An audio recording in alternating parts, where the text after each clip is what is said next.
Jayden Maiava, Tanuk Hines, and the USC Trojans enter the 2026 season with hype back to the levels it was with Caleb Williams wearing the number 13 the year after he won that Heisman Trophy. This team is loaded. They have talent everywhere, and truly, the weaknesses are hard to find. We're going to run through all of that. We're going to talk about the roster, the moves that have been made this offseason, and we're going to run through that schedule and take a look at what it has in store for them and if this team can make their first college football playoff. So week 1 for the Trojans, it starts off against San Jose State in week 0. USC fans are accustomed to playing these games.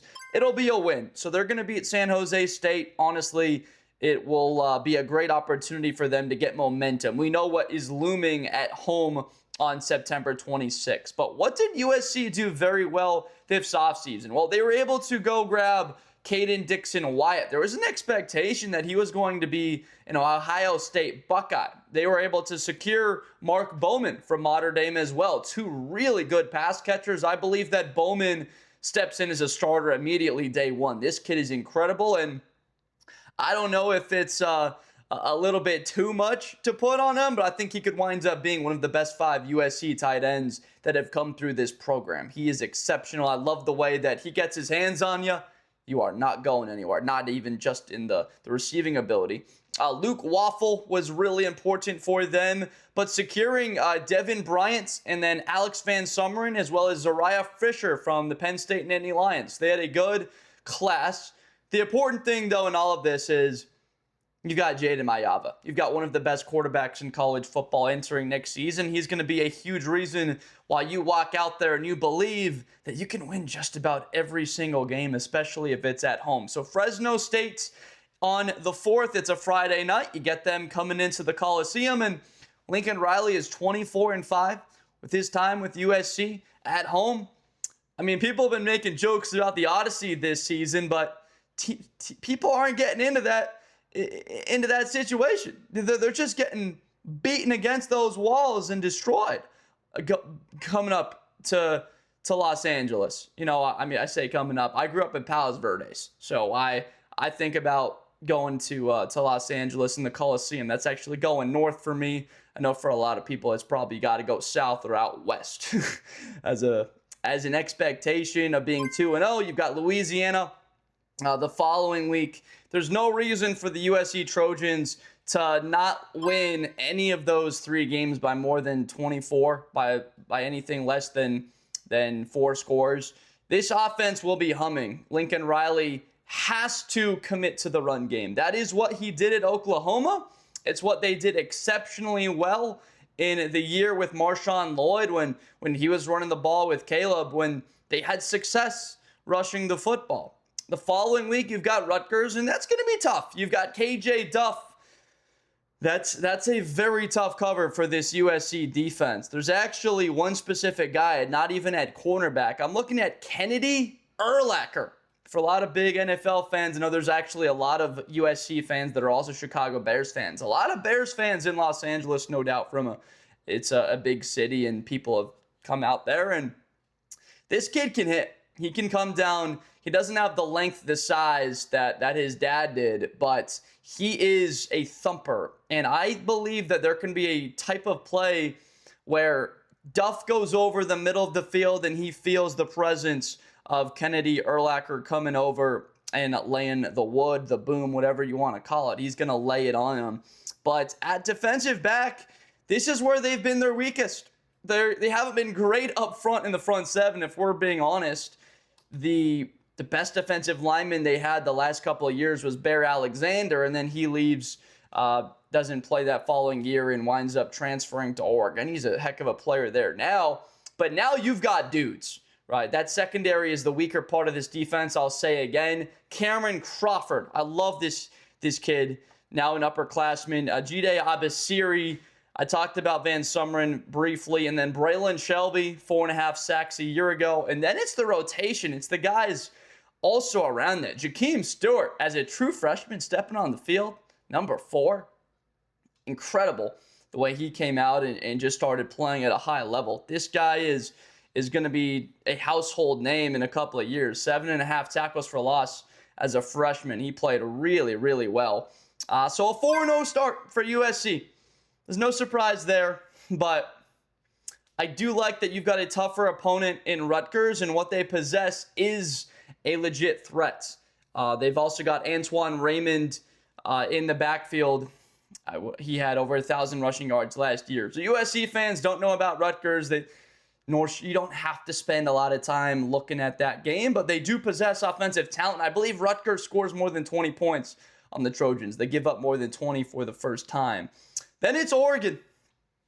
Last year, Oregon ended your season. You went up there to Autzen Stadium, a familiar foe, and you went down and scored the first drive of the game, but could not stop them.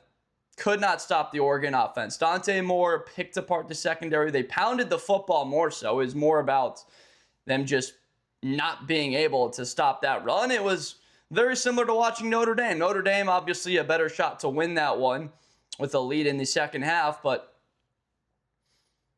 they just pounded the ball with Lamar and De'Aaron Hill, and this Oregon team is better than they were last year. But it's in your building. I cannot wait for this game. I'm going to do everything I can to be in attendance for this one. This is the biggest USC home game since the Washington Huskies came to town in 2023. And I was there for that game. The atmosphere, the hype pregame, it was a lot of fun, right? It was Chris Fowler and Kirk Herbstreit on the call for a primetime game. The sun's starting to come down a little bit, and you have that beautiful sunset.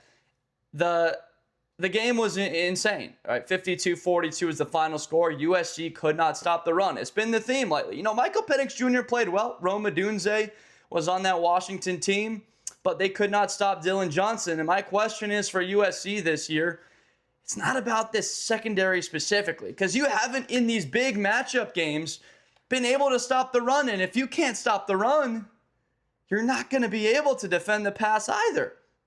If you stop the run, it gives you a chance. It gives you a chance now, okay, we've got them in 3rd and long. Do we have an opportunity to get stopped? Because you think about the NFL, right, and these games are close, because they get into 3rd and long a lot. Doesn't matter who the team is, if it's the best team in football, if it's the Seattle Seahawks playing the Arizona Cardinals, Arizona has an opportunity in probably next year, they lose to Seattle in a game that's a 9-point game, an 8-point game, or they're there with them. It's going to at some point be close because you can stop the run. You've got the talent to do that. Can the Trojans, at the first part of this, Dan Lanning's going to walk out his team on that field and ask, all right, can they stop us with the run? We've got the best quarterback in the country next year. We've got Evan Stewart and DeCorian Moore out wide and Jamari Johnson, who we think's the best tight end in college football. Can they stop the run first? Because if they can't, that's every game that they play. They're going to ask a simple question. Can they stack up against our offensive line, take punches in the face, and be able to get us out of 3rd and 2? It's that simple. Because if not, you know college football, 3rd and 2, 3rd and 3, you run the football twice, it's a first down. You march down the field.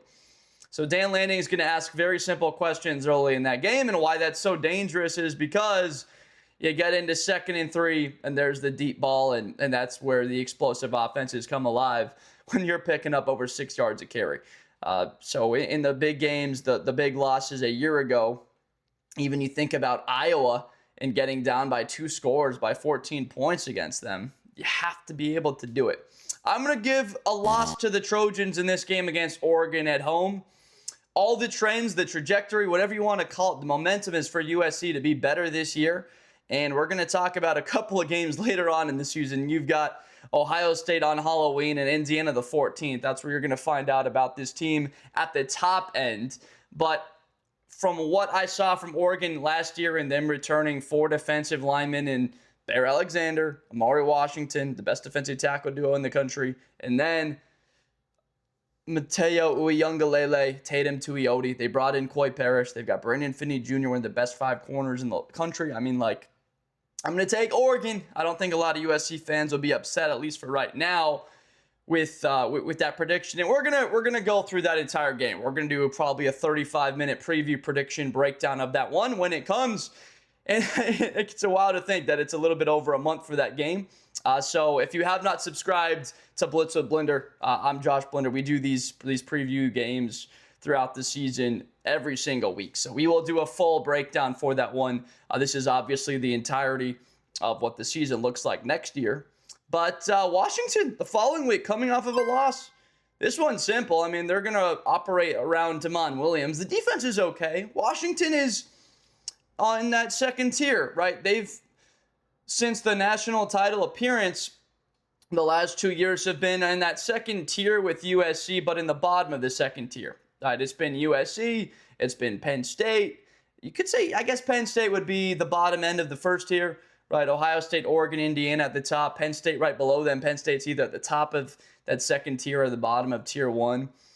But Washington, I don't see a lot of issues for the Trojans. And I want to talk about Tanook Hines here. We mentioned his name earlier, but this is that difference maker. And you had the Biletnikoff Award winner. It wasn't Jeremiah Smith, who you play later on in the season. He might be a little bit upset about that. He might be out for revenge against the Trojans. We'll talk about that in a second. But Tanook Hines, 160 yards against Oregon a year ago. And that's where he came on, or 140 against Oregon in a touchdown, and then 160 against TCU in the bowl game. He's the type of guy that easily you could see having 1,000 yards next year. Obviously, we're fired up about bringing in Terrell Anderson, who had a really big year last year. He had a nice season with NC State, 5 touchdowns, 600 yards, quite productive. And doesn't mean that Tanook Hines has to be utterly dominant week to week. You've got these options. Waymon Jordan and King Miller in the backfield. That is probably the best running back duo this country has. All right, with Jordan, 6.5 yards a carry. King Miller, when he replaced him, I believe it was that Michigan game when he came on and he winds up showing up in a huge way. He wound up with 972 yards and 8 touchdowns over 6 yards a carry, which leads me to believe Lincoln Riley leans into that part of this team and they pound the rock. They really attack teams. They run the football. Jayden Maiava is mobile enough to extend plays and get outside the pocket. And I've got USC taking care of business, beating Washington to set up a game against Penn State. Hasn't been confirmed yet, but it's expected that this will be the whiteout game. That environment, 110,000 strong.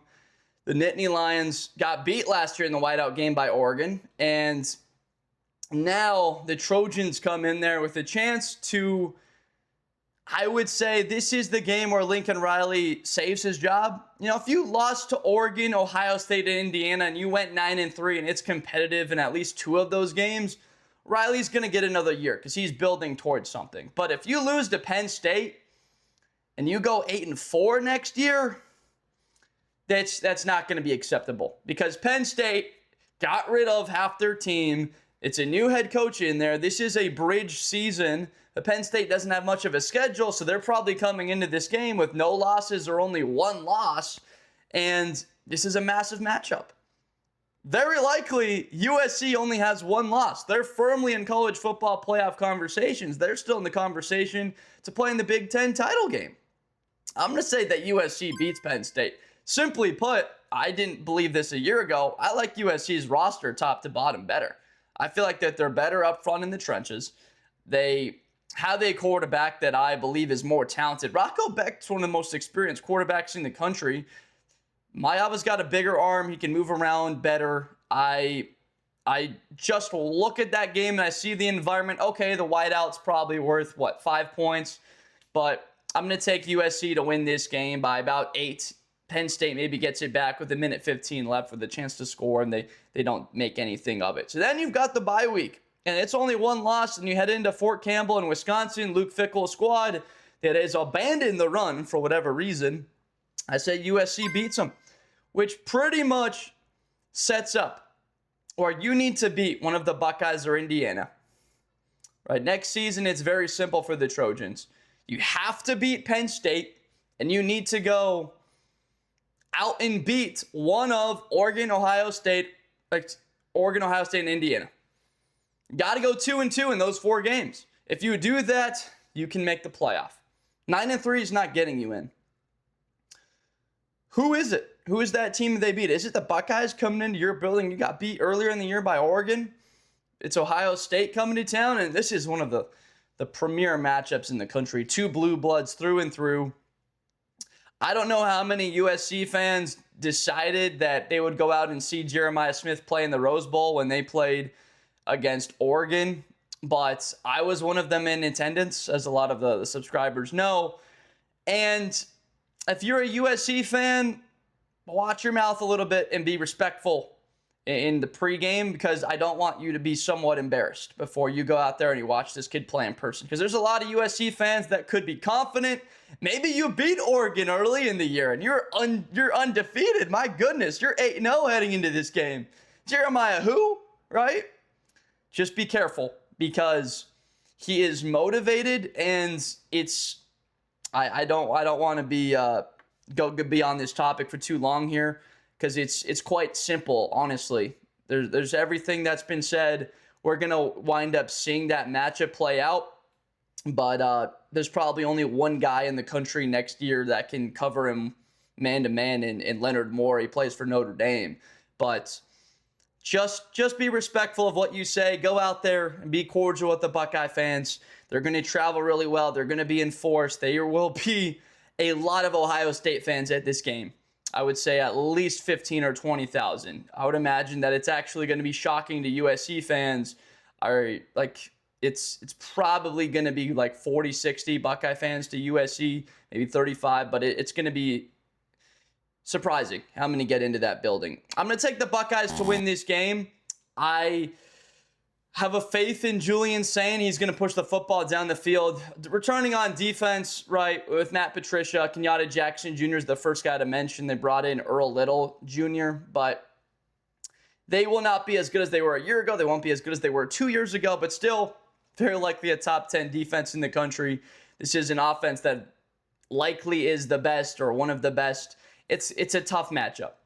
And Chris Henry Jr. is on that side as well. USC, Oregon, we're trying to pull that kid in. There's Brock Boyd that might be getting playing time. Brandon Inniss. There's Devin McCowan. The Buckeyes have talent at wideout. They've got Riches there and Bo Jackson and West in the backfield. I will take Ohio State to win this game, but I believe that USC gives them a really good battle for their money. Then it's the bye week, right? They've got what? Indiana. Following that one, I think USC beats Indiana. I've talked about it throughout this offseason that I believe the Trojans are a playoff team next season, that they've been building towards this year, where you've got this experienced quarterback that's a first-round prospect, and you've got this incredible duo in the backfield, and that's really all you need, right? Because if you can score 30-plus points a game, it gives you a chance, right? That's why the Trojans were a game away from going to the college football playoff with Caleb, because they could score. I mean, that was 40 points a game in 2022 when they got beat by Utah because of Caleb's hamstring. So they beat Utah, and they would have been playing against Georgia, and it wouldn't have been the Buckeyes in that 4-1 matchup. And Ohio State should have beat Georgia, to be honest. But I like Jayden Maiava more than Josh Hoover. He's got a better arm, and he offers more with physical traits. And I like their backfield more than the Hoosiers. And the offensive line for USC is good. The tight end I really like. That was a position that Indiana didn't have to lean on a lot last year. They just lost Surratt and Cooper, which is huge, but they're probably a little bit more talented with Becker and with Nick Marsh, the transfers. The defensive line's going to be great for Indiana with Mario Landino and Stephen Daly and Tyreek Tucker. That's an awesome unit. But I'm going to take the Trojans to win this game down to the wire on a game-winning field goal to push them to 8-2 before they play Malik Washington in Maryland. And then they've got the UCLA Bruins on the road at the Rose Bowl to finish the year 10-2. I think they beat Maryland. I believe they beat UCLA and Nico Iamaleava. That would be... You imagine how big of a trap game that is for Maryland, knowing that you've got UCLA at the end of the season, and the Bruins actually could be decent enough to only have 4 losses. They could be 7-4 heading into that point of the year. That would be wild. That's going to be a classic to get yourself to, probably in prime time. But I'm going to say it, 10-2. The recent memory of this program would lead you to believe that they don't pull it off, that they don't beat a team like Oregon or Ohio State and Indiana, but there's something about a team that has this quality of backs in the backfield and what they've put together on the defensive side of the ball. Guys like Jakeem Stewart and Cameron Crawford specifically come to mind. A guy with the name of the Urlacher last name on the back of his jersey, there's just something about that that's insane. I think that you're going to see a lot of Urlacher jerseys. USC obviously doesn't have the name on the back of their jerseys, but you're going to see a lot of Bears fans with the Urlacher last name with wearing Chicago Bears jerseys. And obviously you see Bears jerseys with the Caleb Williams at USC games as well. So that's something that's kind of fun, seeing the two of the great cities in the world, right, Chicago and Los Angeles, kind of coming together around Caleb Williams. Now you've got an Urlacher playing for the Trojans. So 10-2, a playoff team. If you're a USC fan, I bet you're smiling and you're happy. You're like, all right, let's go do it. And a part of me is hesitant, but a part of me is excited, living in the city of Los Angeles and hoping that there is a Trojans playoff game. Could you imagine a USC home playoff game? How exciting that would be. All the talk is about the Dodgers and the Rams being the class, but USC is still bigger. There's still more USC fans than there are Rams fans. It just doesn't seem like it because of what the program's been lately, but USC is still the team in Los Angeles for football. It's not the Rams. The Rams are coming up, though, bringing in guys like Myles Garrett and Trent McDuffie, and Aaron Donald might be back. But this is your chance, USC. Make Los Angeles proud. Two quality teams in the Rams, the Trojans, the Chargers will be good. Imagine that quality of football coming out there this fall. It's going to be a great year for Los Angeles football-wise. But let me know down below what you think of my prediction. Like I said, we're going to be doing a lot of game previews, predictions for USC throughout this season. The hype is there.